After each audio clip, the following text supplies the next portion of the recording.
আর চিংড়ি মাছটা আজকে ভুনা করব না, চিংড়ি মাছটা শুধু মেয়েরে আর একটা ছেলেরে ভাজি করে দেব, ফ্রাই করে দেবো, ওটাই ওরা খাবে।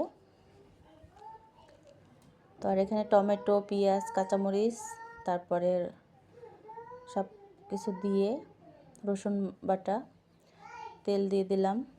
এখন দিয়ে দেবো হলুদ মরিচ, দিয়ে দিচ্ছি হলুদের গুঁড়া,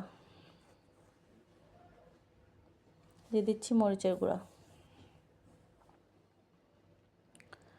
দিয়ে দিচ্ছি পরিমাণ মতো লবণ।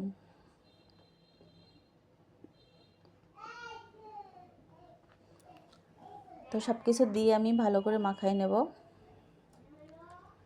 পরে আলুগুলো দিয়ে দিচ্ছি।